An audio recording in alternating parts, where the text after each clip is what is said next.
বিএনপিতে যোগ দেওয়ায় ছাত্রদের হাতে কঠিন গণধোলাই খেলেন সমন্বয়ক হাসনাত আব্দুল্লাহ। সারওয়ার কাণ্ডে নাম জড়ানোয় প্রতিবাদ জানালেন এনসিপি নেত্রী।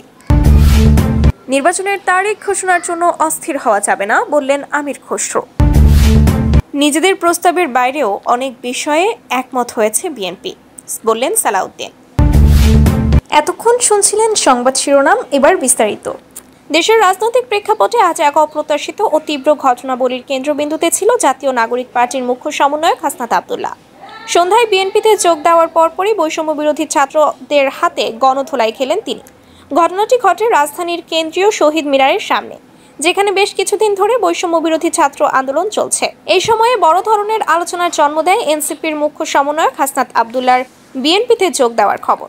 বিএনপির শীর্ষ নেতাদের উপস্থিতিতে এনসিপির দল ত্যাগী এই নেতা একটি সাম্প্রতিক রাজনৈতিক একতাবদ্ধতার ঘোষণা দেন, কিন্তু বৈষম্য বিরোধী ছাত্র সমাজের একাংশ এই সিদ্ধান্তকে ব্যর্থতামূলক এবং বিশ্বাসঘাতকতামূলক বলে মনে করে।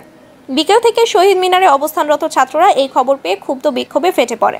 তাদের মধ্যে একজন নাম প্রকাশ না করার শর্তে জানান, হাসনাত আব্দুল্লাহ আমাদের আন্দোলনের চেতনা ও লক্ষ্যকে অবজ্ঞা করেছেন। তার এই পদক্ষেপ আমাদের প্রতিহত করার চেষ্টা। শহীদ মিনার এলাকায় দুপুরের পর থেকেই উত্তেজনা বিরাজ করছিল। হাসনাত আব্দুল্লাহ বিএনপির একটি জরুরি সভা থেকে বের হয়ে ফিরে আসছিলেন। তখনই ওই এলাকায় ব্যাপক বিক্ষোভ শুরু হয়। বিক্ষোভকারীরা তাকে ঘিরে ধরে স্লোগান দিতে থাকে, বৈষম্য মেনে নেব না, আন্দোলন আমাদের, ধ্বংস করবে যারা। ক্ষুব্ধ ছাত্ররা উগ্রতর হয়ে ওঠে। তাদের মধ্যে কয়েকজন প্লাস্টিকের রড, ছাতা ও হাতে থাকা রশি দিয়ে হাসনাত আব্দুল্লাহকে লক্ষ্য করে। এক পর্যায়ে পরিস্থিতি হাতের বাইরে চলে যায় এবং এনসিপি নেতাকে কঠোর গণধোলাই খেলানো হয়। স্থানীয়রা জানান, পুলিশ ঘটনাস্থলে পৌঁছানোর আগেই ছাত্ররা দৌড়ে হাসনাতের গাড়িকে ঘিরে ফেলে। গাড়ির গ্লাস ভেঙে তাদের হাতে তিনি মারাত্মক আঘাত পান। আশেপাশের দোকানদার এবং পথচারীরা বিষয়টি দেখতে ভিড় জমায়। পুলিশ জানায়, তারা দ্রুত ঘটনাস্থলে পৌঁছানোর চেষ্টা করেছিল, তবে বিশাল জনতার কারণে পরিস্থিতি নিয়ন্ত্রণ করা কঠিন হয়ে পড়েছিল। পরে পুলিশের আংশিক টিয়ার গ্যাস ও লাঠিচার্জের মাধ্যমে পরিস্থিতি সাময়িক শান্ত হয়। এক পুলিশ কর্মকর্তা নাম প্রকাশ না করে বলেন, আমরা তৎপর ছিলাম, কিন্তু জনতার উগ্রতা অনেক বেশি ছিল। পরিস্থিতি নিয়ন্ত্রণে আনার জন্য যথাযথ চেষ্টা করেছি। আহত অবস্থায় হাসনাত আব্দুল্লাহকে দ্রুত স্থানীয় হাসপাতালে ভর্তি করা হয়। তার পরিবারের এক সদস্য সংবাদ মাধ্যমকে জানান, হাসনাত ভাইয়ের শরীরের বিভিন্ন স্থানেই আঘাত রয়েছে।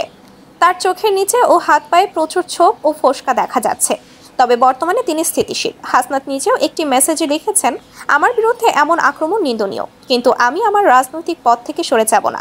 বিএনপিতে যোগদান আমার ব্যক্তিগত সিদ্ধান্ত এবং আমি দেশের গণতন্ত্র ও পরিবর্তনের জন্য লড়াই চালিয়ে যাব। বৈষম্য বিরোধী আন্দোলনের ছাত্র নেতারা দাবি করেছেন, হাসনাত আব্দুল্লাহর যোগদান বিএনপিতে একটি রাজনৈতিক ষড়যন্ত্র। তাদের দাবি, বিএনপি তাদের পুরনো রাজনীতি নিয়ে শুধু নিজেদের স্বার্থ হাসিল করতে চায়। ছাত্র আন্দোলনের স্বপ্ন ধ্বংস করতে তারা এ ধরনের কূটকৌশল অবলম্বন করছে। একজন প্রধান ছাত্রনেতা বলেন, আমরা শান্তিপূর্ণ আন্দোলনে বিশ্বাস করি, তবে যারা আমাদের বিশ্বাস ও আন্দোলনকে অবমূল্যায়ন করবে তাদের বিরুদ্ধে আমরা কঠোর হই। হাসনাতের পদক্ষেপ আমরা আন্দোলনের বিরুদ্ধে প্রহসন। রাজনৈতিক বিশ্লেষকরা বলছেন, এই ঘটনা দেশের রাজনীতির জন্য একটি বড় ধরনের সংকেত। তারা মনে করছেন, দেশের রাজনৈতিক দলগুলোর অভ্যন্তরীণ দ্বন্দ্ব এবং তরুণ সমাজের ক্রমবর্ধমান সক্রিয়তা মিলিয়ে একটি সংকটের মুখে দাঁড়িয়েছে গণতন্ত্র। বর্তমানে রাজধানীর বিভিন্ন স্থানে ছাত্র আন্দোলনের তীব্রতা বেড়েই চলেছে।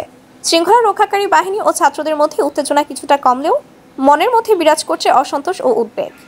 রাজধানীর কেন্দ্রস্থলে যান চলাচল ব্যাহত থাকায় সাধারণ মানুষ ও ব্যবসায়ী সমিতিগুলো তাদের উদ্বেগ প্রকাশ করেছেন। একই সঙ্গে আগামী দিনগুলোতে রাজনৈতিক পরিস্থিতি আরও উত্তপ্ত হতে পারে বলে বিশেষজ্ঞরা আশঙ্কা প্রকাশ করেছেন।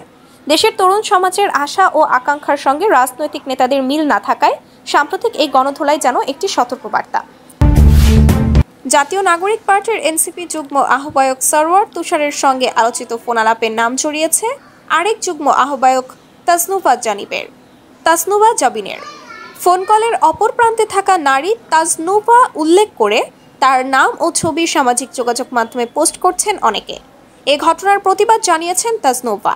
বিষয়টি নিয়ে নিজের ভেরিফাইড ফেসবুক অ্যাকাউন্টে মঙ্গলবার একটি পোস্ট দিয়েছেন তিনি জানিয়েছেন, শুধু এইটুকু বলি, যার অডিও আমার নামে বলে ফটো কার্ড, ভিডিও কন্টেন্ট বানিয়ে ভরায় ফেলছেন, আমি বা আমরা খুব সহজে তার নাম প্রকাশ করে আমার বিরুদ্ধে হওয়া এই জঘন্য মিথ্যাচারের প্রতিবাদ করতে পারি। আমরা তার নাম পাল্টা প্রকাশ করা থেকে বিরত থাকছি। এনসিপির যুগ্ম আহ্বায়ক তাসনুভা জাবিন। সোমবার সারওয়ার তুষারের সঙ্গে এনসিপির একজন কেন্দ্রীয় নেত্রীর কথোপকথনের একটি অডিও সামাজিক যোগাযোগ মাধ্যমে ভাইরাল হয়। এই নিয়ে ব্যাপক বিতর্ক তৈরি হয়। কেউ কেউ সামাজিক যোগাযোগ মাধ্যমে অভিযোগ করেন সারোয়ার তুষার এই নারীকে হয়রানি করেছেন। তাসনুভা বলেন, শুধু এটুকু বলি, যার অডিও আমার নামে বলে ফটোকার্ড ভিডিও কন্টেন্ট বানিয়ে ভরায় ফেলছেন, আমি বা আমরা খুব সহজে তার নাম প্রকাশ করে আমার বিরুদ্ধে হওয়া এই জঘন্য মিথ্যাচারের প্রতিবাদ করতে পারি। আমরা তার নাম পাল্টা প্রকাশ করা থেকে বিরত থাকছি। তিনি আরও বলেন, রাজনীতিতে আসার পর দ্বিতীয়বারের মতো খুব পরিকল্পিত মাফিক এ ভয়াবহ সাইবার আক্রমণ চালানো হচ্ছে আমাকে ঘিরে। আমি শুধু বুঝি, আমার কথা বা লেখা গুরুত্বপূর্ণ না হলে এত মানুষ আমাকে নিচে নামানোর এত আপ্রাণ চেষ্টা করতো না। এসবের উত্তর সবাই অবশ্যই দেবে, আল্লাহ ভরসা। নির্বাচনের তারিখ ঘোষণার বিষয়ে বিএনপির স্থায়ী কমিটির সদস্য আমির খসরু মাহমুদ চৌধুরী বলেছেন, আমাদেরও তো একটু ধৈর্য থাকতে হবে। একদম অস্থিরতার মধ্যে সারাক্ষণ থাকলে তো হবে না। একটু ধৈর্য ধরতে হবে, একটু সহনশীল হতে হবে। মঙ্গলবার বিএনপির চেয়ারপারসনের কার্যালয়ে ব্রাজিলের রাষ্ট্রদূত পাওলো ফার্নান্দো ডায়াস ফেরেসের সঙ্গে মহাসচিব মির্জা ফখরুল ইসলাম আলমগীরের নেতৃত্বে বিএনপির প্রতিনিধি দলের বৈঠক শেষে তিনি কথা বলেন। আমির খসরু বলেন, রমজানের আগে নির্বাচনের ব্যাপারে একটা জাতীয় ঐকমত্য আছে। সবার মতামত একটাই, সে জায়গায় কোথাও দ্বিমত আছে, তা আমরা মনে করি না। এখানে সবাই ঐকমত্য। বিভিন্ন কারণে এই জায়গাটায় আমরা এসেছি এবং জাতীয় ঐকমত্য পোষণ করেছি। তিনি বলেন, সবার মধ্যে একটা স্বস্তি ফিরে আসছে এবং এই জায়গাটায় আমি কোনো অসুবিধা দেখছি না। আর দিনক্ষণ সেটা তো নির্বাচন কমিশন ঘোষণা করবে, সেটা তো আর সরকারের বলতে পারবে না, আমরাও বলতে পারবো না। হ্যাঁ, সেটা তো নির্বাচন কমিশন থেকে আসবে। আমরা অপেক্ষা করব। নিশ্চয়ই আগামী দিনে কোনো একটা সময়ে নির্বাচন কমিশনের পক্ষ থেকে একটা দিনক্ষণ ঘোষণা করা হবে। ইশরাকের শপথ গ্রহণের বিষয়ে তিনি আরও বলেন, আইনিভাবে কোর্টের রায় হয়েছে, নির্বাচন কমিশনের পক্ষ থেকে আসছে, সুতরাং সবাই অপেক্ষায় আছে আর কি। আমরা দেখি সরকার কি সিদ্ধান্ত দেয়, একটু অপেক্ষা করি, একটু ধৈর্য ধরি। ব্রাজিলের রাষ্ট্রদূতের সঙ্গে অনুষ্ঠিত বৈঠকে আরও উপস্থিত ছিলেন বিএনপির সাংগঠনিক সম্পাদক ও চেয়ারপারসনের পররাষ্ট্রনীতি বিষয়ক বিশেষ সহযোগী উপদেষ্টা কমিটির সদস্য শামা ওবায়েদ। বিএনপি নিজেদের সংস্কার প্রস্তাবের বাইরেও অনেক প্রস্তাবে জাতীয় ঐকমত্য কমিশনের সঙ্গে একমত হয়েছে বলে জানিয়েছেন দলটির স্থায়ী কমিটির সদস্য সালাউদ্দিন আহমদ। মঙ্গলবার রাজধানীর ফরেন সার্ভিস একাডেমিতে অনুষ্ঠিত ঐকমত্য কমিশনের দ্বিতীয় পর্বের সংলাপ শেষে তিনি সাংবাদিকদের একথা জানান। সালাউদ্দিন আহমদ বলেন, অনেক প্রস্তাবের সঙ্গে আমরা নীতিগতভাবে একমত হয়েছি, আবার কিছু বিষয়ে আংশিকভাবে একমত হয়েছি। অন্যদের প্রস্তাবের সঙ্গে বিএনপির একমত হওয়া প্রসঙ্গে তিনি বলেন, কমিশনের সঙ্গে আলোচনার ভিত্তিতে জুডিশিয়ারি ম্যাজিস্ট্রেসি, দুর্নীতি দমন কমিশন এবং নির্বাচনী ব্যবস্থা সহ বহু বিষয়ে আমরা একমত হয়েছি, যেগুলো আমাদের প্রস্তাবে ছিল না। প্রধান বিচারপতি নিয়োগ ইস্যুতে বিএনপির এ নেতা বলেন, বর্তমান সংবিধানে রাষ্ট্রপতির হাতে এই ক্ষমতা রয়েছে, ফলে বাংলাদেশের যে কোনো নাগরিককে প্রধান বিচারপতি নিয়োগ দেওয়ার সুযোগ রয়েছে। আমরা মনে করি এটি থাকা উচিত নয়। তিনি বলেন, আইনের শাসন প্রতিষ্ঠার লক্ষ্যে এই নিয়োগের ক্ষেত্রে নির্দিষ্ট কিছু শর্ত ও যোগ্যতা নির্ধারণ করে রাষ্ট্রপতিকে সে অনুযায়ী নিয়োগ দিতে হবে। এ বিষয়ে আমরা একটি সীমারেখা নির্ধারণের পক্ষে। দ্বিকক্ষ বিশিষ্ট পার্লামেন্ট গঠনের প্রস্তাব প্রসঙ্গে তিনি বলেন, আমরা আমাদের 31 দফা প্রস্তাবে এই ধারণা দিয়েছি। উচ্চকক্ষের আসন সংখ্যা 100 এবং তার নাম সিনেট প্রস্তাব করা হয়েছে, যদিও এটা এখনো চূড়ান্ত হয়নি। অধিকাংশ রাজনৈতিক দল আমাদের এই প্রস্তাবের সঙ্গে একমত, তবে কিছু রাজনৈতিক দলের এ বিষয়ে আপত্তি আছে, যদিও সংখ্যায় তারা কম। এর আগে বৈঠকের মধ্যাহ্নভোজের বিরতিতে সংবিধানের 70 অনুচ্ছেদ সংশোধন প্রসঙ্গে সালাউদ্দিন আহমদ বলেছিলেন, আস্থা ভোট ও অর্থ বিল ছাড়া অন্যান্য বিষয়ে সংসদ সদস্যরা স্থানীয়ভাবে স্বাধীনভাবে ভোট দিতে পারবেন। এ বিষয়ে সকল দলের মধ্যে একটি সার্বিক ঐকমত্য হয়েছে। বাংলাদেশ আওয়ামী লীগ সর্বশেষ যে প্রস্তুতি গ্রহণ করেছে ব্যাপক আন্দোলন গড়ে তোলা। দেশের বিভিন্ন জেলায় শান্তি সমাবেশ ও বিক্ষোভ মিছিল করেছে আওয়ামী লীগ। আর এইভাবেই তো প্রতিবাদ করতে হবে। এই প্রথম সরাসরি বয়কট করছে, কি খেলাটা খেললো এখন রয়্যাল বেঙ্গল টাইগার। এদিকে গোপনে ষড়যন্ত্র করে আওয়ামী লীগ দেশে বিশাল ঘটনা ঘটিয়ে দিল। শেখ হাসিনা ভারতে বসেই চূড়ান্ত খেলা খেলল। ডক্টর ইউনূস এবার বাধ্য হচ্ছেন নতুন সিদ্ধান্ত নিতে। দেশের মধ্যে আবারও ক্ষমতার পালাবদল হচ্ছে। সে ফিরলেন শেখ হাসিনা, বর্তমানে কোথায় আছেন তিনি? ছাত্র জনতার বিক্ষোভের মুখে গত 5ই আগস্ট পদত্যাগ করেন শেখ হাসিনা। এরপর ভারতের পাঠানো সামরিক হেলিকপ্টারে শেখ হাসিনা পলায়ন করেন। শেখ হাসিনার প্রধানমন্ত্রী হয়ে দেশে ফেরার যে বিষয়টি রয়েছে সেই বিষয়টি কিন্তু অনেকটাই শাসক গোষ্ঠী সবসময় তার নিজের মতো করে ইতিহাস নির্মাণের অপচেষ্টা করে, তাতে ইতিহাসে কিছু যায় আসে না, কিন্তু আমরা সবাই জানি। নতুন করে কথা বলার কারণ হচ্ছে শুধুমাত্র আহত এবং নিহতদের পরিবারকে সহায়তা করাই সরকারের উদ্দেশ্য নয়, ইতিহাসকে বিকৃতভাবে বা ইতিহাসকে খণ্ডিত করা সরকারের অন্যতম একটি লক্ষ্য। কেউ কেউ বলেছেন যে বর্তমান যে সংবিধান সংস্কার কমিশনের যে প্রস্তাব রয়েছে, প্রক্রিয়াটা সিলেকশন হবে না, ইলেকশন হবে, অর্থাৎ 100টি আসনে নারীরাই কেবলমাত্র নির্বাচন করবে। সেই ক্ষেত্রে আমরা মনে করি এখন আমরা পূর্ণাঙ্গ গণতন্ত্রের পথে হাঁটার চেষ্টা করছি। আমাদের এখনো অবাধ সুষ্ঠু নির্বাচন আসেনি। গণতন্ত্রকে শক্তিশালী করার জন্য সেটা এখনো নির্মাণাধীন, পরিপূর্ণ নির্মাণ হয়নি। যত ফোন রেকর্ড আমরা ফাঁস হয়ে যেতে দেখেছি, সেসব ফোন রেকর্ডের বেশিরভাগই সংবাদপত্র অফিসে সংবাদ মাধ্যমের কাছে চলে এসেছিল। তারা কি এনসিপির সর্বনাশ ডেকে আনতে চাইছে? তারা কি এনসিপির এই সব গুণধর নেতাদের গুণ ফাঁস করে দিতে চাইছে? Octopus attack. অক্টোপাস মানে বোঝেন যার 8টা পা আছে, যেমন অক্টোপাস দেখি, অক্টোপাস মানে 8টা পা বিশিষ্ট। দেখা যাক এই 8টার মধ্যে। ইতিমধ্যে বুঝতেই পারছেন আজকের খবরটি কতটা গুরুত্বপূর্ণ একটি খবর। বন্ধুরা চলুন ভিডিওতে আজকে আর বেশি কথা বাড়াবো না, সরাসরি আজকে আমরা চলে যাব মূল ভিডিওতে, আর সেখানে আজকে আমরা দেখব আজকের খবরের বিস্তারিত। সার্জিস, হাসনাত বা এই ধরনের যারা আছেন মিটিং করেছিলেন শেখ হাসিনার সাথে, বলেছে জীবনেও শেখ হাসিনার সাথে আছি, মরণেও শেখ হাসিনার সাথে আছি। আসলে সরকারের বর্তমান যে পলিসি, এই পলিসিটাই হচ্ছে আওয়ামী লীগকে ফিরিয়ে আনার পলিসি। যারা উপদেষ্টা মণ্ডলীতে আছেন, এই আন্দোলনের সময় তাদের কতজন আন্দোলনের নেতৃত্ব দিয়েছিলেন, আমাকে এই প্রশ্নের উত্তর দিবেন। তো যারা রাজপথে আন্দোলন করেছে, লড়াই করেছে, সংগ্রাম করেছে, বিপ্লব করেছে, সবার তো ভাই ভিভিআইপি গাড়ি নাই। তো তাদেরকে ছাত্রলীগ যদি মারে, আওয়ামী লীগ যদি গুলি করে, চাপাতি দিয়ে কোপায়, কে হেফাজত করবে, কে নিরাপত্তা দিবে বলতে পারবেন? আমি তো আমার জীবন নিয়ে নিরাপত্তা নিয়ে শঙ্কিত। আমি তো এই দেশের মানুষের জানমালের নিরাপত্তা নিয়ে এখন শঙ্কিত। তৃণমূলের মানুষকে কিভাবে সরকার নিরাপত্তা দিবে? আসলে সরকারের বর্তমান যে পলিসি, এই পলিসিটাই হচ্ছে আওয়ামী লীগকে ফিরিয়ে আনার পলিসি। যখন মাননীয় প্রধান উপদেষ্টা বলেন যে আওয়ামী লীগ ফিরে আসবে কিনা, নির্বাচনে অংশগ্রহণ করবে কিনা, এটা আওয়ামী লীগের বিষয়। দেখেন, সাবের হোসেন চৌধুরীকে জামিন দিল আওয়ামী লীগের এমপি, আব্দুল মান্নান আওয়ামী লীগের এমপি জামিন দিল, শেখ হাসিনার সাবেক সামরিক সচিব তাকে জামিন দিয়ে দিল। কেন ভাই, কেন তাদেরকে জামিন দেওয়া হচ্ছে? এগুলো কি আওয়ামী লীগের কালপিটদেরকে কনফিডেন্স দেওয়া হচ্ছে না যে তোমরা গ্রেপ্তার হলেও তোমরা জামিন পাবে? বিবিসি রিপোর্ট অনুযায়ী সূত্র দিয়ে তথ্য দিচ্ছে যে আবার আওয়ামী লীগ নতুন কমিটি হইতে পারে, সাবের হোসেন চৌধুরী, আব্দুল হামিদ খান তাদেরকে নিয়ে। তাহলে সরকার আসলে কি করতেছে, কে চালাচ্ছে, এটাই তো আসলে দেশের মানুষ বুঝতে পারতেছে না। তাহলে দেশে একটা নিরাপত্তার হুমকি তৈরি হচ্ছে, সংকট তৈরি হচ্ছে। এর দায় কাকে নিতে হবে? এর দায় তো অবশ্যই আওয়ামী লীগকে নিতে হবে। যারা যেই ব্যবসায়ীরা মিটিং করেছিলেন শেখ হাসিনার সাথে, বলেছে জীবনেও শেখ হাসিনার সাথে আছি, মরণেও শেখ হাসিনার সাথে আছি, সেই বিক্রিয়ামের হাতেম আলী আর আহমেদ আকবর সুবহানরা, তাদের কয়জনকে সরকার গ্রেপ্তার করেছে? গ্রেপ্তার তো করে নাই, বরং তাদেরকে পুনর্বাসিত করা উচিত। তাহলে তারাই তো এখন আবার নতুন করে ফান্ডিং করতেছে, এই বিভিন্ন মিছিলের ফান্ডিং করতেছে, বিভিন্ন জায়গায় পয়সাপাতি খাওয়াইয়া ঘুষ দিয়া জামিন করাইতেছে। এটাই তো বাস্তবতা ভাই। সেই জায়গা থেকে বলবো, সরকার যদি এইভাবে করে চলতে থাকে, তাহলে জনগণের জায়গা থেকে গণপ্রতিরোধ তৈরি হবে, স্বতঃস্ফূর্তভাবে তৈরি হবে। কেন জানেন? আমি একদম স্ট্রেট ফরওয়ার্ড কথা বলি। যারা উপদেষ্টা মণ্ডলীতে আছেন, এই আন্দোলনের সময় তাদের কতজন আন্দোলনের নেতৃত্ব দিয়েছিলেন, আমাকে এই প্রশ্নের উত্তর দিবেন। কতজন দিয়েছেন ভাই সম্মুখ সারিতে আন্দোলনের নেতৃত্ব? হাতে গোনা 2-1 ছাড়া কিন্তু নাই। এখন আরও পরিষ্কার কথা বলতে হয় যে তাহলে নিশ্চয়ই তারা যখন সরকারে বসেছে, উপদেষ্টা হয়েছে, তারা এই শর্তেই উপদেষ্টা হয়েছে যে তারা আওয়ামী লীগকে নিষিদ্ধ করবে না। তাদেরকে কে উপদেষ্টা বানিয়েছে আপনারা কেউ জানেন? আমি জানি, সমন্বয়করা সবাই জানে তাদেরকে কে উপদেষ্টা বানিয়েছেন, কেউ জানে না। তার মানে তারা যে এই চুক্তিতে সাইন করে গোপনে তারা যে উপদেষ্টা হন নাই, আপনি বলতে পারবেন? উপদেষ্টা আসিফ নজরুল স্যার বললেন যে তিনি প্রস্তাব করেছিলেন আওয়ামী লীগ নিষিদ্ধের বিষয়ে, অনেক উপদেষ্টারা নাকি নারাজ, চায় না। তারা কারা চায় না? তাদের মুখ সম্মোচন করে আমরা দেখি।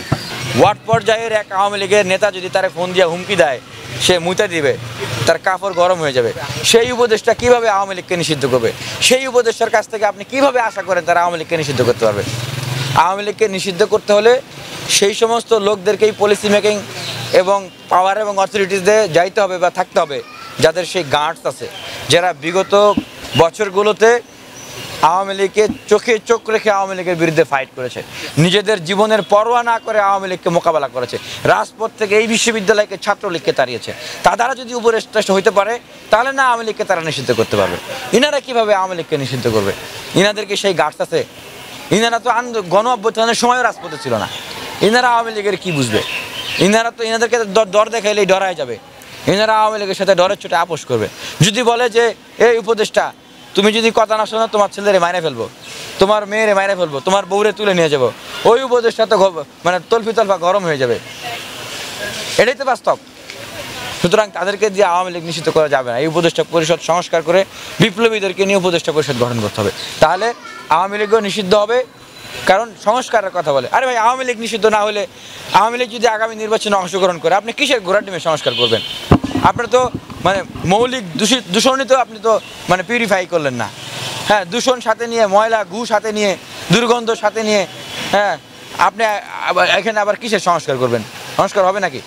বাংলাদেশে আওয়ামী লীগ কোনো রাজনৈতিক দল না। অংশগ্রহণমূলক বাংলাদেশ, অংশগ্রহণমূলক নির্বাচন আওয়ামী লীগকে বাদে করতে হবে। এটা তো 1 নম্বর সংস্কার। 1 নম্বর সংস্কারই করতে পারতেছে না, বাকি সব এই সংস্কার, অমুক কমিশন, আউল ফাউল আলাপ দিয়ে তারা টাইম কিল করতেছে। এইটা ইন্টারিম গভর্নমেন্ট তারা যদি না করতে পারে তাহলে বাদ দেন, সবার কাছে মাপ চেয়ে ক্ষমা চেয়ে দ্রুত নির্বাচন দিয়ে ওনারা চলে যাক। অন্যথায় জাতীয় সরকার করুক, বিপ্লবীদেরকে সাথে নিয়ে বিপ্লবী সরকার করুক, আওয়ামী লীগকে নিষিদ্ধ করুক, সকল সংস্কার করুক, যত গুণগত পরিবর্তন সেগুলো করুক, গণভোট নেক, সেগুলোকে বাস্তবায়ন করুক, এরপরে ইলেকশন দেখ।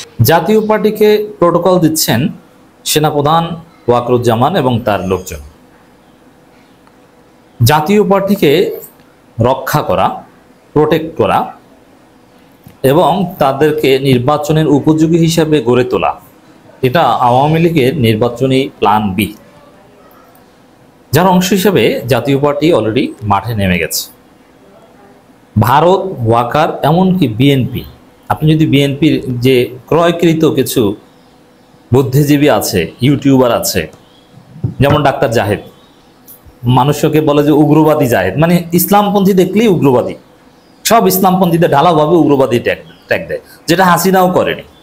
হাসিনা ক্যাটাগরি করে ডিভাইড করে তারপরে উগ্রবাদী বলতো, আর ডাক্তার জাহেদের মতো সবাই উগ্রবাদী। যাই হোক, এরা সবাই এখন জাতীয় পার্টিকে রক্ষা করতে চায়, বিএনপিও চায়। কারণ আওয়ামী লীগের প্ল্যান এ ছিল যে তারাই নির্বাচনে অংশগ্রহণ করবে, রিফাইন্ড আওয়ামী লীগ করে নতুন কমিটি গঠন করে হাসিনা, ওবায়দুল কাদের, আসাদুজ্জামান এদেরকে বাদ দিয়ে। কিন্তু সেটা সম্ভব হচ্ছে না, যেহেতু আওয়ামী লীগই নিষিদ্ধ এবং তাদের নিবন্ধন স্থগিত, যার ফলে আওয়ামী লীগের লোকজন এখন নির্বাচন করবে জাতীয় পার্টির ব্যানারে, জাতীয় পার্টির আন্ডারে, জাতীয় পার্টির মাধ্যমে। সেই জন্যে জিএম কাদেরকে প্রস্তুত করছে। এই যে দেখেন, জিএম কাদের ভয়ে রাজনীতি ছেড়ে দেওয়ার কথা, কিন্তু না, সরকারের বিরুদ্ধে কঠিন কঠিন কথা বলছে এবং নানান বাধা বিপত্তি অতিক্রম করে মাঠে নামছে মাঝে মাঝে।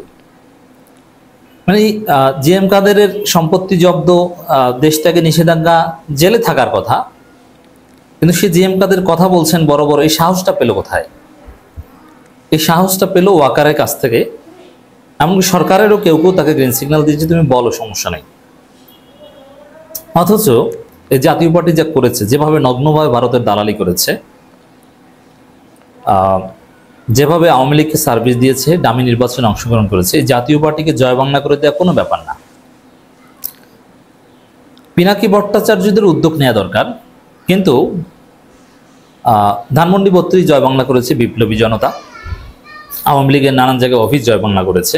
এভাবে যদি জাতীয় পার্টিকে জয় বাংলা করে দেওয়ার উদ্যোগ নেওয়া হয়, তখন দেখবেন সেনাবাহিনী তাদের সর্বশক্তি দিয়ে সেটা ঠেকিয়ে দিয়েছে। কারণ এটা আওয়ামী লীগের প্ল্যান বি, যে জাতীয় পার্টিকে রক্ষা করতে হবে, জাতীয় পার্টির মাধ্যমেই আওয়ামী লীগ নির্বাচন করবে। এমনকি দেখেন, আপনারা কি হিসাব করছেন, আমরা কি হিসাব করছি, যে এরকম নির্বাচন হবে, ক্ষমতায় আসবে বিএনপি অথবা জামাত চরমনাই বা ইসলামপন্থীদের জোট।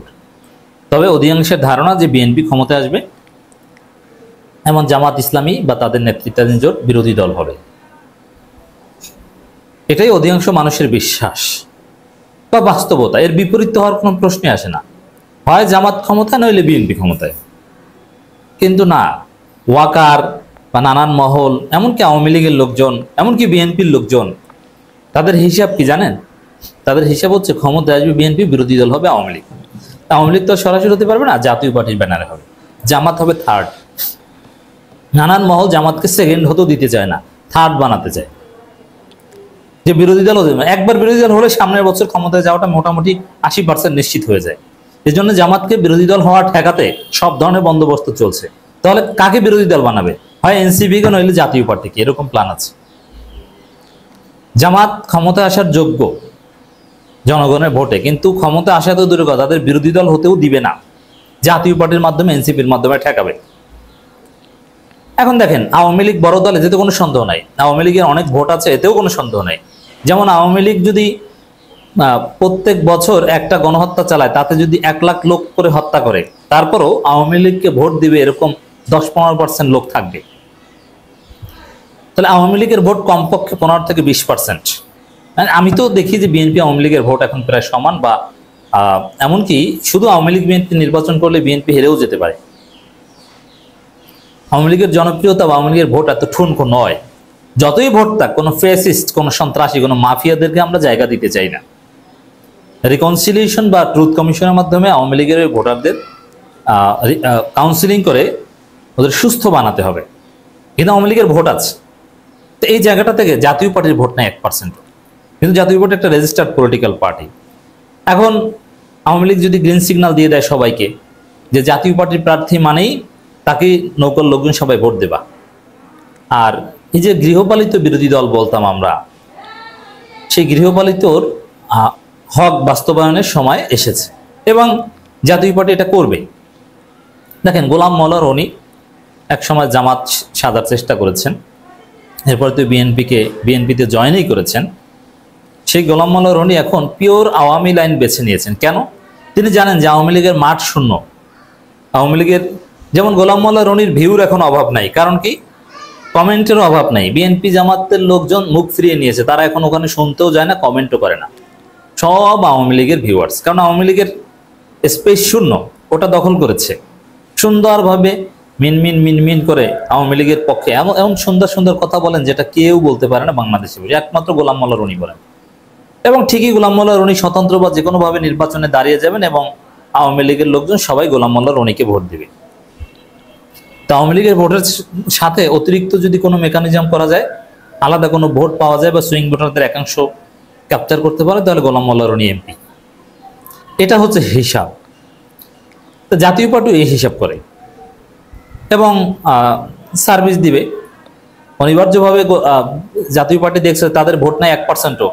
এখন আওয়ামী লীগের সমর্থনে যদি তাদের 20% ভোট হয়, তারা আওয়ামী লীগ যা বলবে সেটা করবে, সমস্যা কি? তারা এমপি হতে পারলেই হলো, যেভাবেই হোক এমপি হতে পারে। জাতীয় পার্টির গত 15 বছর যাবৎ নীতি এটাই, যে এমপি হতে পারলেই হলো, তারপরে যা বলা দরকার, যা বলবেন ওটা গৃহপালিত, আমরা সমস্যা নেই, আমরা চাই সংসদে যেতে।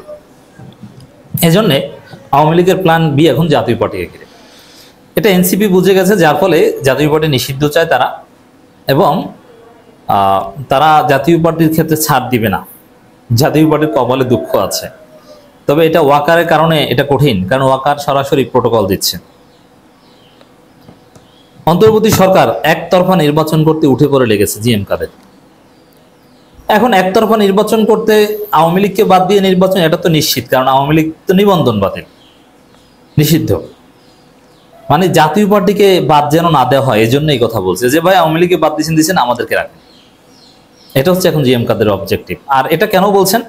ওই যে এনসিপি জাতীয় পার্টিকে বাদ দেওয়ার কথা বলছে, জাতীয় পার্টির চেয়ারম্যান গোলাম মোহাম্মদ কাদের বলেছেন বর্তমান অন্তর্বর্তী সরকার একতরফা নির্বাচন করতে উঠে পড়ে লেগেছে।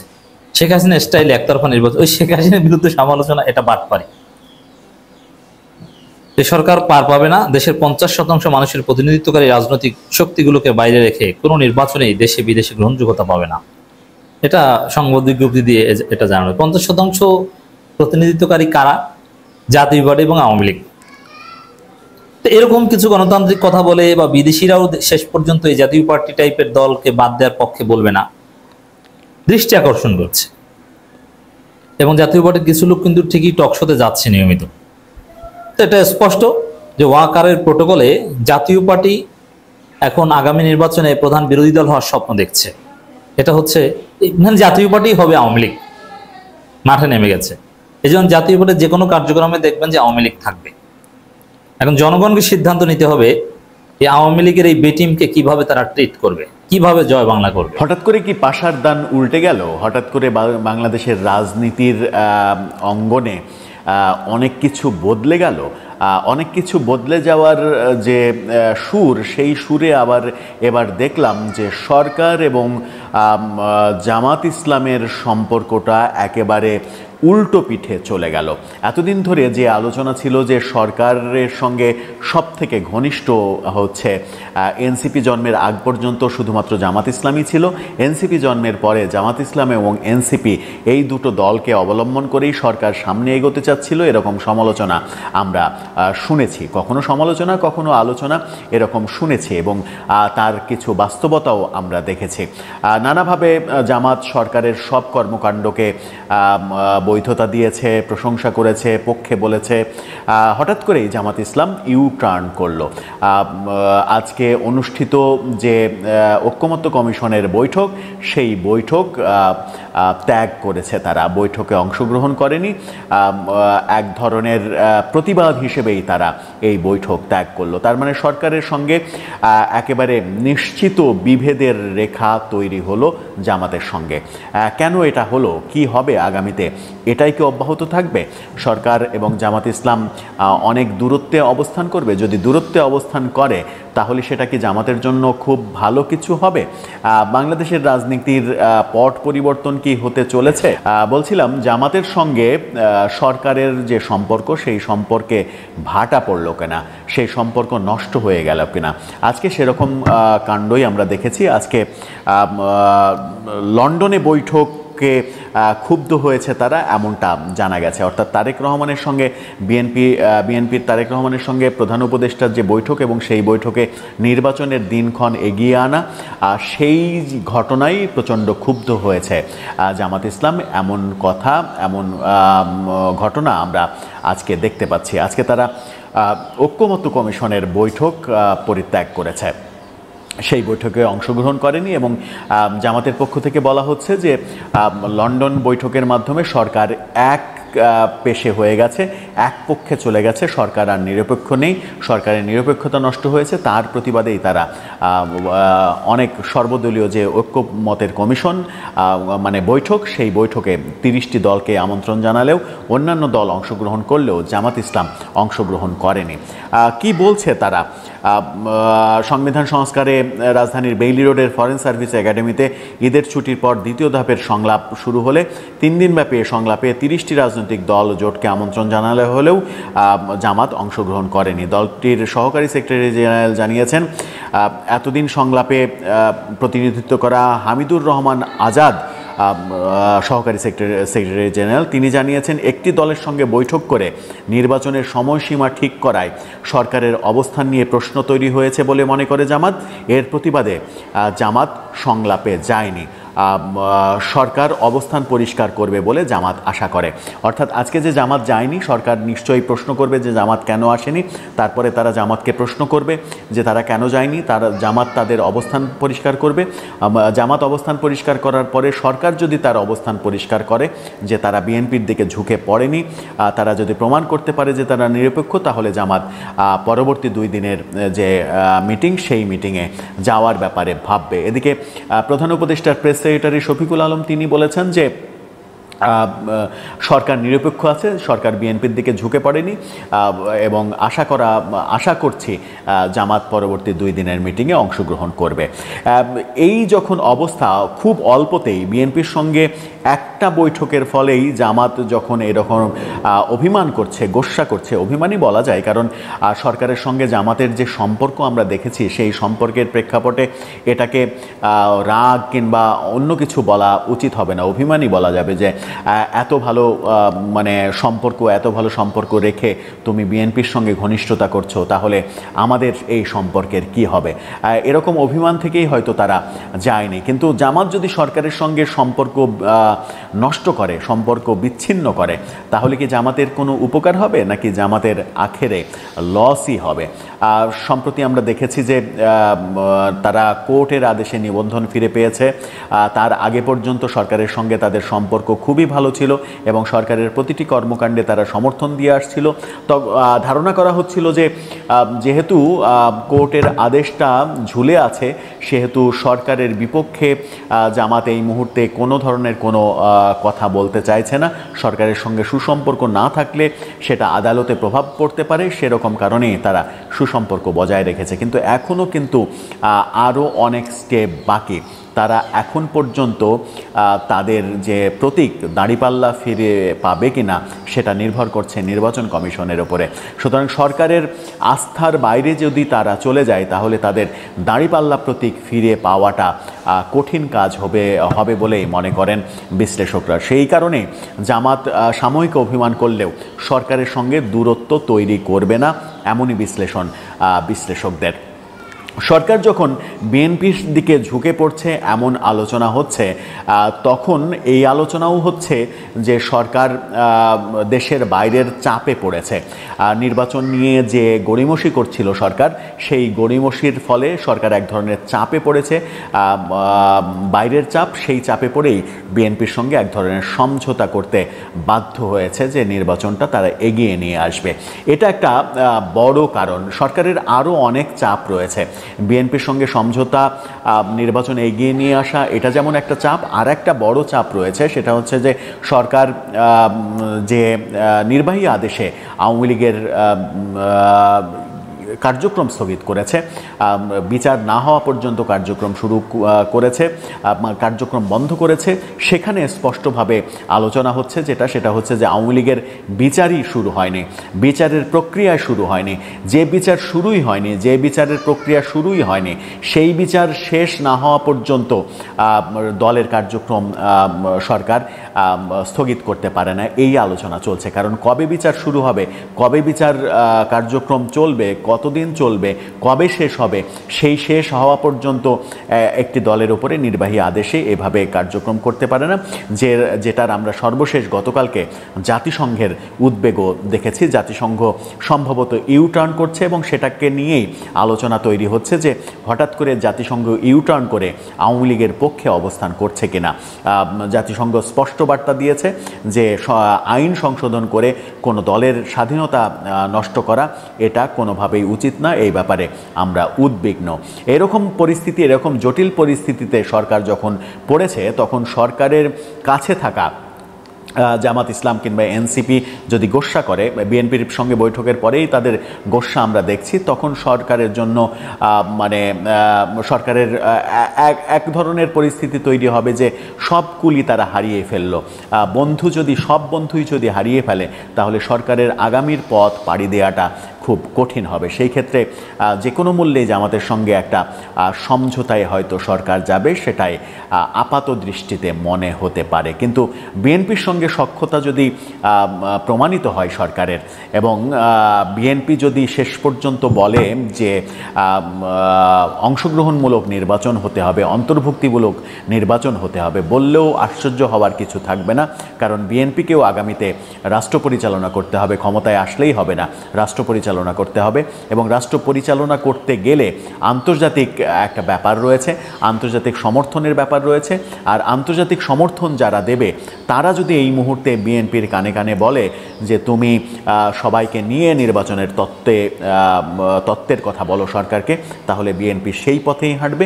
কারণ সরকার চালানো এটা একটা বড় কর্মযজ্ঞ। সেই কর্মযজ্ঞে অনেক কিছু করতে হয়, অনেক কৌশল অবলম্বন করতে হয়, অনেকের সঙ্গে সম্পর্ক রাখতে হয়। গোয়ার্তুমি করে সরকার চালানো যায় না। গোয়ার্তুমি করে যে সরকার চালানো যায় না, সেটা আমরা বিগত সরকারের পতনের মাধ্যমে দেখেছি। সব মিলিয়ে আসলে কোন দিকে যাচ্ছে পরিস্থিতি, দর্শক আপনার কি মনে হয়? আসসালামু আলাইকুম ওয়া রাহমাতুল্লাহি ওয়া বারাকাতু। কি হতে চলেছে রাজনীতির মাঝে? ডক্টর মোহাম্মদ ইউনূসকে হঠাৎ করে গতকাল দুপুরে ফোন দিলেন জামাতের আমিরকে। জামাতের আমিরকে ফোন দিয়ে কেন বলতে হলো আজকের অনুষ্ঠানে যেন অংশগ্রহণ করে জামাতের প্রতিনিধি, সেই অনুরোধ কেন উনি জানাতে গেলেন?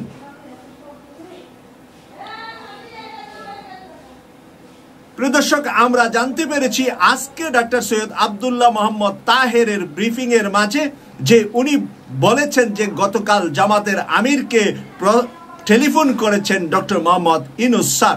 Doctor Mohammad Yunus sir telephone করে অনুরোধ জানিয়েছেন আজকে সংস্কার কমিশনের বৈঠকে যেন জামাতের প্রতিনিধিকে পাঠান। তাই ডক্টর সৈয়দ আব্দুল্লাহ মোহাম্মদ তাহেরের নেতৃত্বে 3 জন প্রতিনিধি আগের মতনই আজকেও যোগদান করেছেন। অ্যাসিস্ট্যান্ট সেক্রেটারি মাওলানা রফিকুল ইসলাম খান এবং সাবেক সংসদ সদস্য অ্যাসিস্ট্যান্ট সেক্রেটারি হামিদুর রহমান আজাদ। এই 3 জন মিলে আজকে যখন ব্রিফ করছিলেন, ব্রিফের ভিতরে কথার ফাঁকে কথা চলে এসেছে। প্রশ্ন যখন করেছে সাংবাদিকরা, ভিতরের খবর তখন বের হয়ে এসেছে, যেই খবরটি গতকাল পর্যন্ত আমরা কেউ জানতাম না। সেই খবরটি হলো ডক্টর মোহাম্মদ ইউনূস গতকাল দুপুরে জামাত আমিরকে ফোন করে অনুরোধ করেছেন আজকে যেন জামাতের প্রতিনিধিরা এখানে অংশগ্রহণ করেন।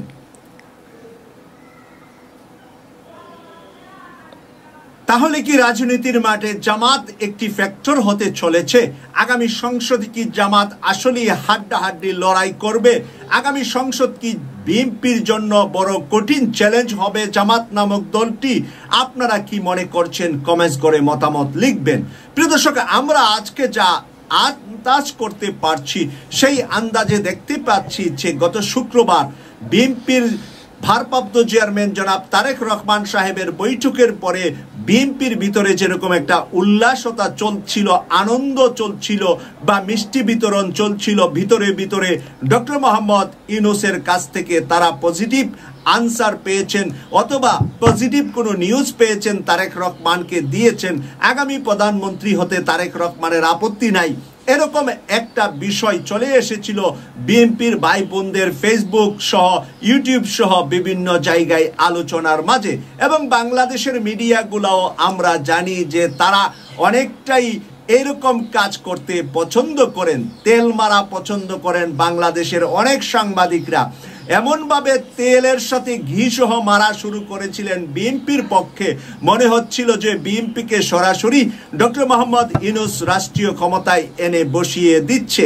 কিন্তু গতকাল ডক্টর সৈয়দ আব্দুল্লাহ মোহাম্মদ তাহের যেই নিউজটা আজকে বললেন, গতকাল তাদের আমির ডক্টর শফিকুর রহমানকে ফোন দিয়ে অনুরোধ করেছেন ডক্টর আজকের বাংলাদেশের সবচেয়ে সম্মানিত ব্যক্তি ডক্টর ইউনূস স্যার তিনি কেন জামাতকে অনুরোধ করতে গেলেন আজকের আলোচনায় যেন অবশ্যই প্রতিনিধি পাঠান।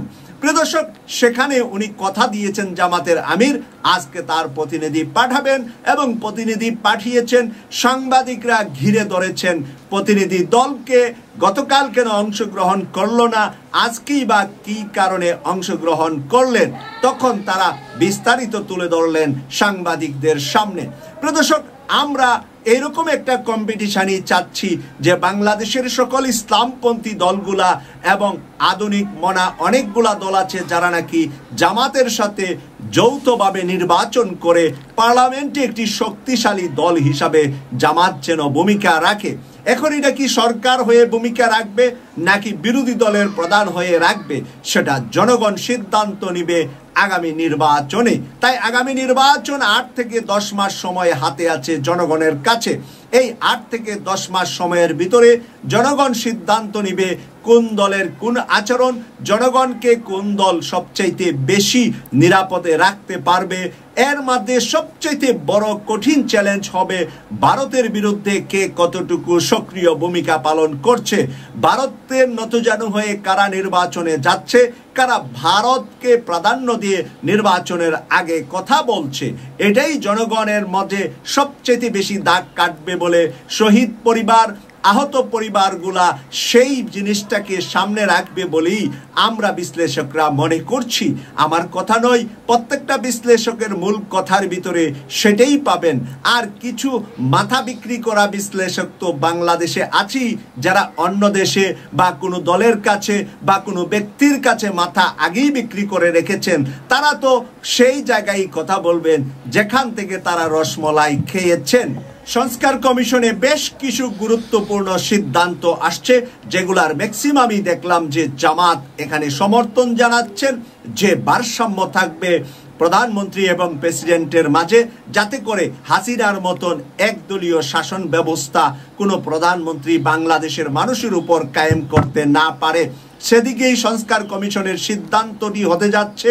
অপরদিকে নারী 100টি আসন নিয়ে জামাতের একটি পরামর্শ আছে, বিএনপির আরেকটি পরামর্শ আছে এবং সংস্কার কমিশনেরও একটি পরামর্শ আছে।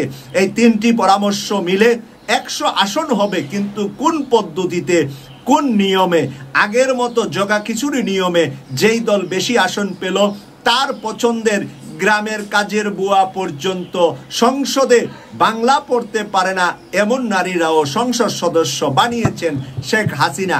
কিছু নায়িকা, গায়িকা, অর্ধ উলঙ্গ নারী সহ বিভিন্ন জনকে তারা সেখানে এনেছেন, একটি রঙ্গমঞ্চ বানিয়েছিলেন সংসদকে।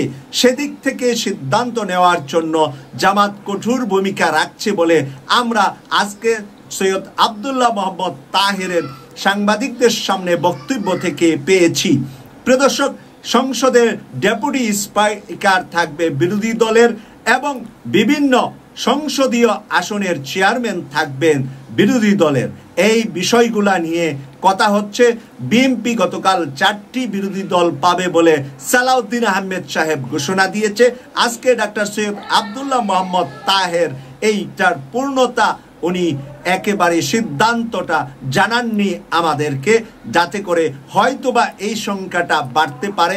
কারণ সংসদীয় কয়টি কমিটি হয় সেটা আগে বিশ্লেষণে আসবে, এরপরে কত পার্সেন্ট বিরোধী দলের সংসদ সদস্যরা সেই কমিটির চেয়ারম্যান হতে পারবে সেটা হয়তোবা সামনের দিনগুলোতে ফাইনালি যখন হবে তখন আমরা জানতে পারবো। আরেকটি কথা ডক্টর আব্দুল্লাহ মোহাম্মদ তাহের উল্লেখ করেছেন যে বিশ্বের কোনো দেশের নিয়ম নাই, নিয়ম ভঙ্গ করে বিএনপির সাথে যৌথ সংবাদ সম্মেলনে অংশগ্রহণ করেছেন ডক্টর খলিলুর রহমান।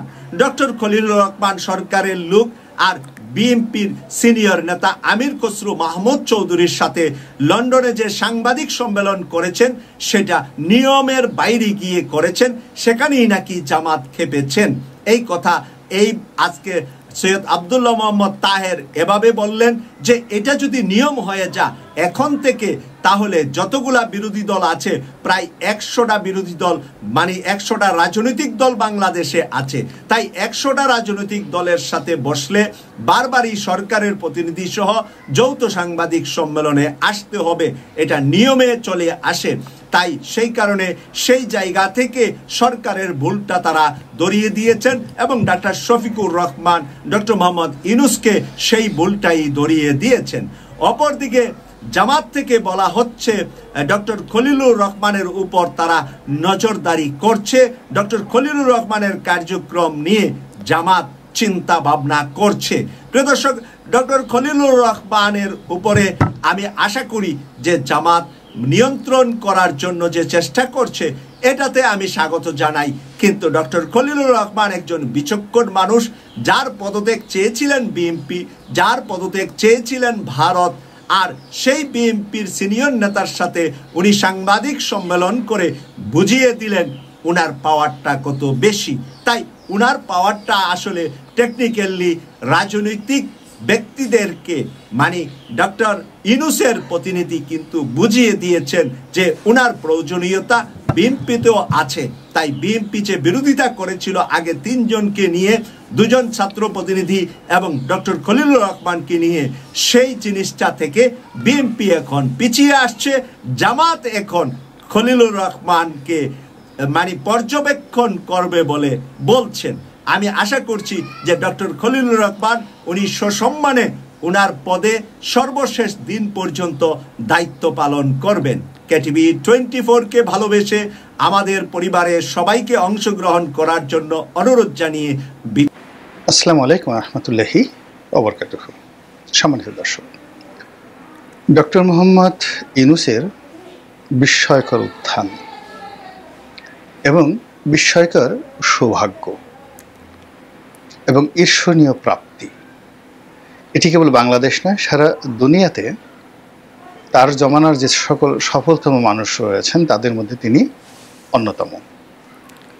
একটা মানুষের জীবনে যা যা প্রাপ্য, পরিবার, অর্থ, সম্মান, স্বাস্থ্য, কি নেই তার বয়স এখন প্রায় 88 বছর।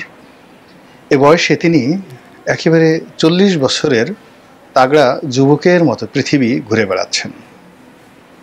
এখনো বলতে গেলে তার চশমা ছাড়াই তিনি চলাফেরা করেন, কথা বলেন, ইন্টারভিউ দেন, চোখে চশমা পরেন না, বাক্য হারিয়ে যায় না। কৌশল অবলম্বন করতে পারেন কথা বলতে গিয়ে, মুখের অভিব্যক্তি অর্থাৎ তার যে রাগ, ক্রোধ, প্রেম, ভালোবাসা, এটা তিনি নিয়ন্ত্রণ করতে পারেন এই বয়সে। আপনি তার মুখ দেখে বুঝতে পারবেন না তিনি রাগত না প্রেমাহত নাকি প্রেমে উদ্বুদ্ধ, বুঝতে পারবেন না। এটি বিরল, এ বয়সে সাধারণত হয় না। ডক্টর মোহাম্মদ, যাকে বলা হয় মালয়েশিয়ার মাহাথির মোহাম্মদ, মোরালেস আপনি তার সঙ্গে এই ভদ্রলোকের এই বয়সজনিত যে জিনিসগুলো আছে সেটা তুলনা করতে পারেন, যে এখনও ডক্টর মাহাথির মোহাম্মদ যেভাবে উজ্জীবিত, আমাদের ডক্টর মোহাম্মদ ইউনূস সেভাবে আছেন। কিন্তু ব্যবসা বাণিজ্য, রাজনীতি, নোবেল প্রাপ্তি, সম্মান, আসলে একটা জীবনে, একটা মানুষের জীবনে এরকম হয় না, কখনই হয় না। এবং তিনি শুধু পেয়েই এসেছেন। কষ্ট বলতে শেখ হাসিনা তাকে অপমান করার চেষ্টা করেছে, মামলা দেওয়ার চেষ্টা করেছে, নাস্তানাবুদ করার চেষ্টা করেছে, কিন্তু বাস্তবতা হলো সারা বাংলাদেশের মানুষ এবং সারা পৃথিবীর মানুষ তার পক্ষে ছিল। তো ফলে কি হলো, শেখ হাসিনার যে কোনো রক্তচক্ষু এটা তাকে কাঁদাতো না।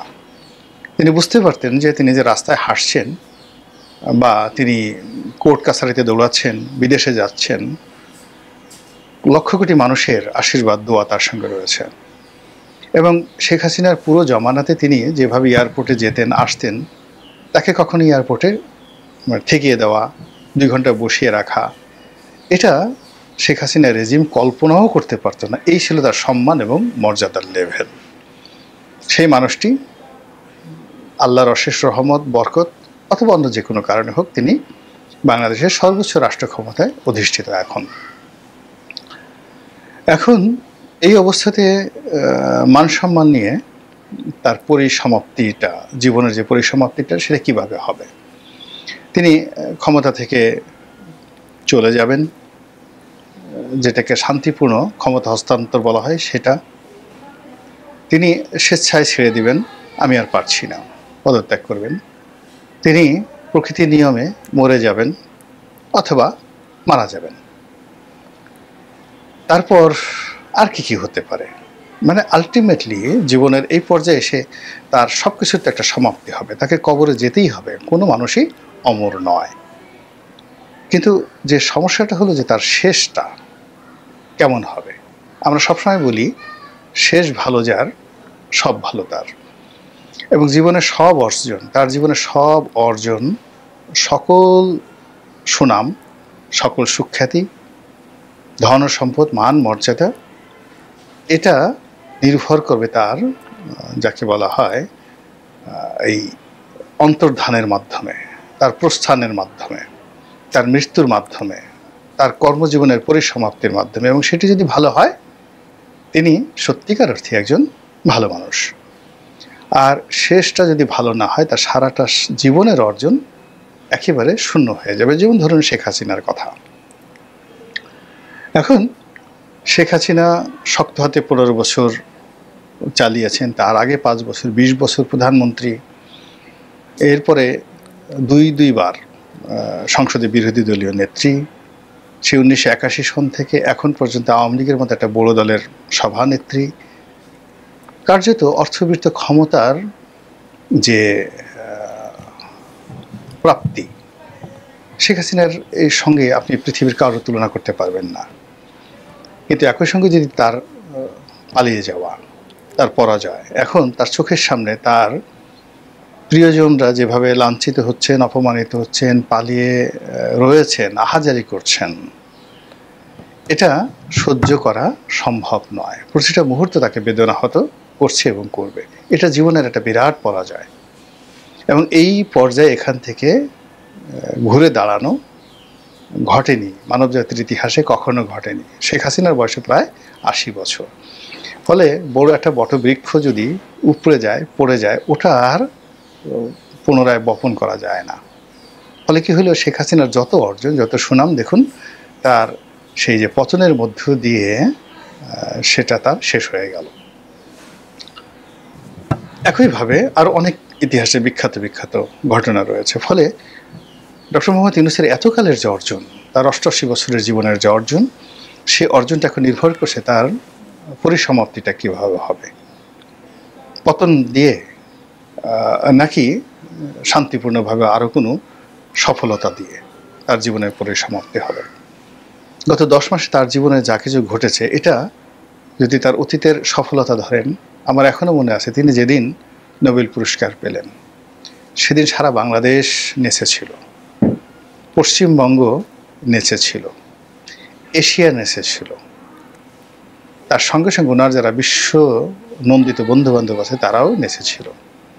এবং সেই যে নৃত্য, তার নোবেল পুরস্কার প্রাপ্তির সময়ের যে নৃত্য, সেই নৃত্য সেই উনি যেদিন প্রধান উপদেষ্টার দায়িত্ব নিলেন সেই দিন পর্যন্ত অব্যাহত ছিল। কিন্তু এটি ক্রমাগত সেই নৃত্য এখন ক্রন্দনে পরিণত হয়েছে। মানুষ তাকে সমালোচনা করছে, গালাগাল দিচ্ছে, তাকে নিয়ে ট্রল করছে, আজে বাজে কথা বলছে, অথচ এটা হওয়ার কথা ছিল না। এটা কেন হলো, কিভাবে হলো, এটা উনি ভালো জানবেন। আমি শুধু এখানে প্রকৃতির একটা স্বাভাবিক নিয়ম আপনাদেরকে বলি। আমরা যে মানুষ মারা যায়, মারা যাওয়ার পরে লাশ কবরে রাখে, সে সময় একটা দোয়া আমরা পড়ি। সেই দোয়াতে আমরা কি বলি? আল্লাহর কথা, পবিত্র কালামের পাকের কথা, মিনহা খালাকনাকুম অফিহা নুইদুকুম অমিনহা নুখরিজুকুম তারাতান উখরা। হে মানুষ, তোমাকে মাটি দিয়ে তৈরি করা হয়েছিল, আবার এই মাটির মধ্যেই তোমাকে গ্রথিত করা হলো, চাপা দেওয়া হলো, কিংবা কবর দেওয়া হলো। আবার এই মাটি থেকেই একদিন আবার তোমাকে উঠানো হবে।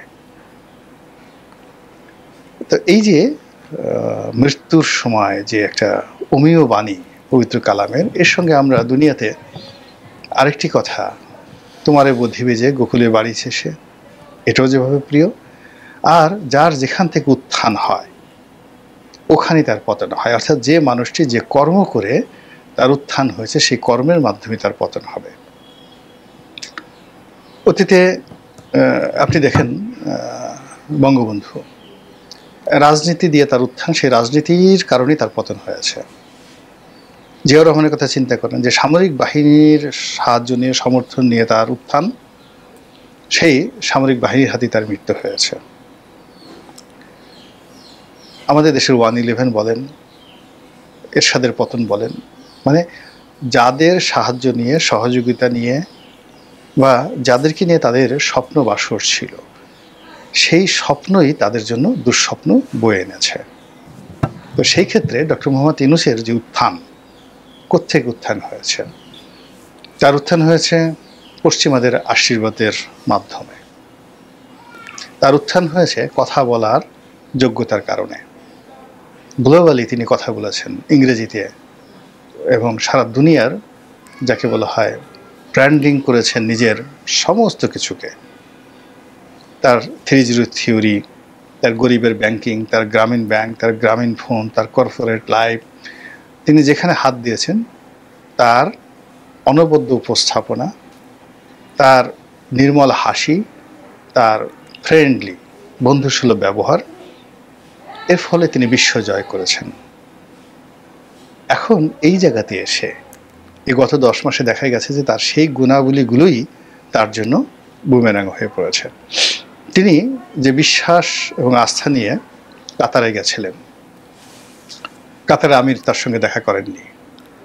যে বিশ্বাস এবং আস্থা নিয়ে তিনি জাপান গিয়েছিলেন, কোনো ফলাফল হয়নি। তিনি যে বিশ্বাস এবং আস্থা নিয়ে ইংল্যান্ডে গিয়েছিলেন, কিচ্ছু হয়নি। অথচ এই আন্তর্জাতিক বিদেশের মাটিতে তিনি সবসময় যেবারই গেছেন অর্জন করে নিয়ে এসেছেন, অনেক কিছু অর্জন করে নিয়ে এসেছেন প্রদর্শন করার মতো, কিন্তু এই গত 10 মাসে সব কিছু তার জন্য বুমেরাং হয়েছে। এই গেল এক।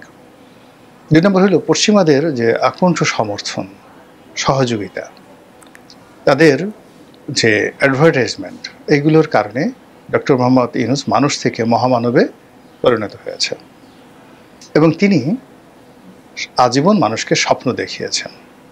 তার গ্রামীণ ব্যাংক স্বপ্ন দেখিয়েছে, তার প্রতিটি প্রতিষ্ঠান, তিনি গ্রামীণ ফোন করেছেন, ওখানে চাকরি করাটাও একটা স্বপ্নের বিষয় ছিল। তো এই যে স্বপ্ন, তিনি মানুষকে স্বপ্ন দেখিয়েছেন এবং স্বপ্নের ফেরিওয়ালা রূপে, আপনি ধরুন লিও টলস্টয় গল্প লিখে বা নাটক লিখে, আপনি Bernard Shaw, William Shakespeare, Rabindranath Tagore, Bankim, আমাদের বাংলা সাহিত্যে হুমায়ুন আহমেদ, মানে তাদের সার্থকতা কি? অসংখ্য মিথ্যা কথা বলে, মিথ্যা কাহিনী সুন্দরভাবে লিখে মানুষকে একটা স্বপ্ন উপহার দিয়েছেন। নজরুল কি করেছেন? তিনি প্রিয়তমাকে প্রেম নিবেদন করেছেন। তো কি করবেন? তিনি জ্যোৎস্নার আলো নিয়ে আসবেন, জ্যোৎস্নার আলো নিয়ে আসবেন চাঁদ থেকে, তারপরে আকাশের রংধনু থেকে তিনি আলতা রং নিয়ে আসবেন, এনে প্রেমিকাকে সাজাবেন। মানে তার পার্সোনাল কোনো ইনভেস্টমেন্ট নাই। সে একবারও বলছে না যে আমার পকেট থেকে 10টা টাকা দিয়ে 2টো সিঙ্গারা এনে তুমি আর আমি সস দিয়ে সিঙ্গারা খাবো আর তোমার মুখের দিকে তাকাবো। তিনি সবই প্রকৃতির হাতে ছেড়ে দিয়েছেন এবং সেই স্বপ্নে মেয়েরা পাগল, এর চেয়েও গান হয়। তো এরকম মানুষ স্বপ্ন দেখে পছন্দ করে, মানুষ মিথ্যা কথা শুনতে পছন্দ করে, গল্প শুনতে পছন্দ করে। আপনি রিয়েলিটি বলেন, আপনাকে যদি বলা হয় যে আপনার সারা শরীরে ক্রিয়াগুলো, পোকাগুলো কিরমির কিরমির করছে, মাইক্রোস্কোপ দিয়ে যদি আপনি দেখেন, তো আপনার মুখে অসংখ্য জীবাণু, ময়লা যদি আপনি মাইক্রোস্কোপ লাগান, তারপরে শেষে আপনার পেটের মধ্যে ময়লা, অসংখ্য গ্যাস, কৃমি, গুঁড়া কৃমি, ছোট্ট কৃমি, অসংখ্য পোকা আপনার পেটের মধ্যে, আপনার নাভির গোড়ায়, আপনার লজ্জা স্থানে, আপনার সব জায়গাতে শুধু পোকা আর পোকা। এই যে রিয়েলিটি আপনাকে যদি কেউ বলে, আপনি বলবেন এই হারামজাদাকে ধর, একে পিটমোড়া করে ভালো করে বাঁধ, তারপরে ওকে মানে এক জোয়ার এক ভাটা আচ্ছা মতোকে পিটুনি দেয়, আমি দেখি এবং শান্তি পাই। ও আমাকে এই কথাগুলো বললো, অথচ সে কিন্তু সত্য বলেছে।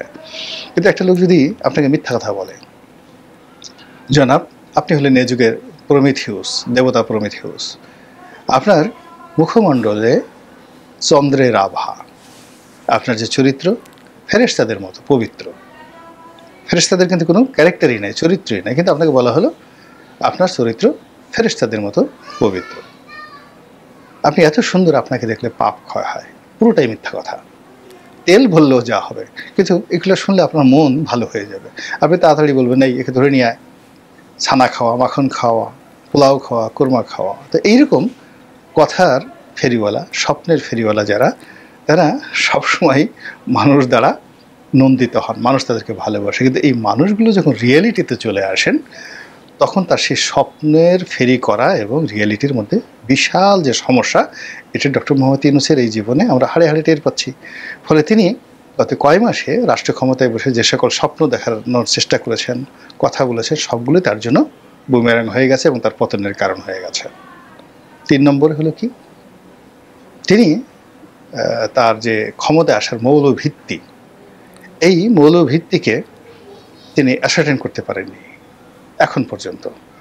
তিনি যদি বলতেন যে মহান আল্লাহ রাব্বুল আলামিন দয়া করে আমাকে রাষ্ট্র ক্ষমতায় বসেছেন, আমি সারা জীবনে যে ভুল করেছি, অন্যায় করেছি, পাপ করেছি, আমি এই আল্লাহর নিয়ামতের জন্য আনন্দ চিত্তে, সন্তুষ্ট চিত্তে আমি তওবা করছি, প্রকাশ আস্তাগফিরুল্লাহ রাব্বিহিম মিন কুল্লি যামবি ওয়া তুবু ইলাইহি লা হাওলা ওয়া লা কুওয়াতা ইল্লা বিল্লাহিল আলিয়্যিল আযীম। 2 নম্বর হলো যে আমি সেকুলার রাজনীতি করেছি, সেকুলার জীবনযাপন করেছি, ধর্মকর্ম কখনো বিশ্বাসও করিনি, পালনও করিনি। তো আমি এই যে আল্লাহর নিয়ামত, এই আল্লাহ যে অসম্ভব, যেখানে আমি জেল জীবনের সংখ্যায় অতিষ্ঠ ছিলাম, আমি প্রতি মুহূর্তে মনে হতো যে এর চেয়ে মরে যাওয়া ভালো। সেই আমাকে রাষ্ট্র ক্ষমতা যে আল্লাহ বসিয়েছেন, আমি বিশ্বাস করলাম যে পৃথিবীতে আল্লাহ আছে। তো তিনি, তার জায়গায় যদি আমি হতাম, আমি বলতাম যে সব কাজ বাদ, আমি আমার নিজস্ব হালাল উপার্জন দিয়ে আমি একটু উমরা করে আসবো, কাবা শরীফ তাওয়াফ করবো, আল্লাহ রাসূল মুহাম্মদ রাসূলুল্লাহ সাল্লাল্লাহু আলাইহি ওয়াসাল্লামের রওজা মোবারকে একটা সালাম জানিয়ে আসবো। আমি এই কাজ করতাম। উনি সেটা করেননি। তিনি আসমানের মালিককে ভুলে গেছেন, রাসূল পাক সাল্লাল্লাহু আলাইহি ওয়াসাল্লামকে ভুলে গেছেন, কোরআনকে ভুলে গেছেন। অথচ যারা কোরআনের জিকির করে তাদেরকে তিনি ইনস্ট্রুমেন্ট হিসেবে ব্যবহার করেছেন, না যে ইনস্ট্রুমেন্ট, নট যে হৃদয় থেকে যে না এরা দিনই ভাই, এরা সত্যি কথা আমাদের জন্য অনেক কিছু করতে পারে। তিনি সেই কাজটি করেননি। তিনি যে কাজটি করেছেন সেটা বলতে গেলে শিরক। তিনি বলেছেন এই ছাত্ররা আমাকে ক্ষমতায় বসিয়েছে। আরে বাবা, ছাত্ররা আপনাকে কিভাবে ক্ষমতায় বসাবে? যে ছাত্রদের কাপড় চোপড় ঠিক নাই, মেস ভাড়া দিতে পারে না, বাড়িতে যাদের ঘরে চাল নাই ডাল নাই, এই গরিব মানুষের সন্তান, ওদের জীবন নিয়ে টানাটানি, ওরা আপনাকে কি করে রাষ্ট্র ক্ষমতায় বসাবে? রাষ্ট্র ক্ষমতায় বসিয়েছে আপনাকে আল্লাহ। আপনি আল্লাহর সে জায়গায় আল্লাহকে স্বীকার না করে আপনি বলছেন এই যে বিপ্লবীরা ছাত্ররা আমাকে ক্ষমতায় বসিয়েছে, আমি এই ছাত্রদেরকে আমার নিয়োগকর্তা মনে করি। এটা সরাসরি শিরক।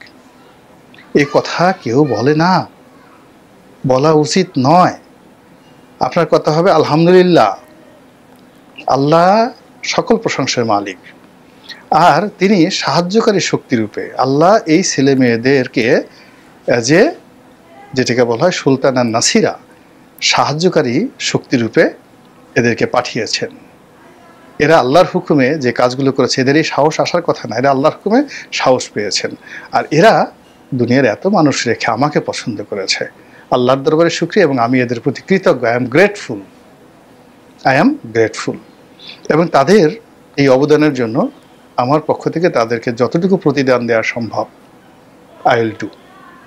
এটা হলো তার বয়সের জন্য একটা সত্যিকার অন্তঃস্থল থেকে কথা।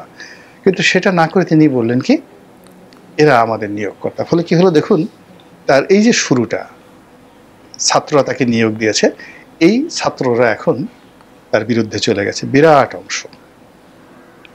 তিনি এখন কোন without guard, without military, without SSF ছাড়া তিনি নর্থ সাউথ বিশ্ববিদ্যালয়ে কোনো কনভোকেশনে যেতে পারবেন না, ব্রাক ইউনিভার্সিটিতে যেতে পারবেন না, ইস্ট ওয়েস্ট ইউনিভার্সিটিতে যেতে পারবেন না। সমস্ত প্রাইভেট ইউনিভার্সিটিগুলো রেগে মেখে তেলে বেগুনে জ্বলে ছারখার। তিনি এখন ঢাকা বিশ্ববিদ্যালয়ের রাজু ভাস্কর্যের সামনে আসতে পারবেন না একা একা। অথচ তিনি যদি আগস্ট মাসের 6 তারিখে 2024 সালে ঢাকা বিশ্ববিদ্যালয়ে আসতেন, বসন্ত শুরু হয়ে যেত প্রকৃতিতে। এখন এটাই তার জন্য বুমেরাং হয়ে গেছে। ফলে কি হলো, আগামীতে তার যদি পতন হয় তাহলে প্রথম উপসর্গ হিসেবে এই ছাত্র এবং জনতা যাদেরকে তিনি নিয়োগকর্তা বলেছেন তারাই তাকে পতনের জন্য টানা হেঁচড়া শুরু করে দেবে। দ্বিতীয়ত, তিনি যাদেরকে বন্ধু হিসেবে নির্বাচন করেছেন তারা তার পিছনে লাগবে। আলটিমেটলি অনেকে লেগে গেছে এবং আগামীতে আরও লাগবে। এবং সবার শেষে তিনি যাদেরকে শত্রু বানিয়েছেন এবং যাদের সঙ্গে অভিনয় করেছেন, মনে একটা বাইরে একটা, এই মানুষগুলো সব একত্র হয়ে যখন তার বিরুদ্ধে আওয়াজ তুলবেন, তখন হয়তো তার কাছে মনে হবে যে না, এর চাইতে আগেই ভালো ছিলাম, বিদেশে যেতাম, আসতাম, মাঝে মধ্যে কোর্টে হাজিরা দিতাম, শেখ হাসিনা গালাগাল করতো, আর সারা দেশের মানুষ, 18 কোটি মানুষ প্রশংসা করতো, এমনকি আওয়ামী লীগের লোকজনও প্রশংসা করতো, কিন্তু শেখ হাসিনা গালাগালি করতো, ওটাই ভালো ছিল। ধন্যবাদ প্রিয় দর্শকবৃন্দু, আমাদের ফুল ভিডিওটি দেখার জন্য আপনাকে জানাই অসংখ্য অসংখ্য ধন্যবাদ। তো বন্ধুরা, আজকের এই নিউজটি দেখে আপনাদের কি মতামত অবশ্যই কমেন্ট বক্সে কমেন্ট করতে ভুলবেন না। আর হ্যাঁ, এমন নিত্য নতুন আপডেট খবর সবার আগে পেতে চাইলে এখনই আমাদের এই পিচ্চি সাকিব ইউটিউব চ্যানেলটি সাবস্ক্রাইব করুন। ধন্যবাদ।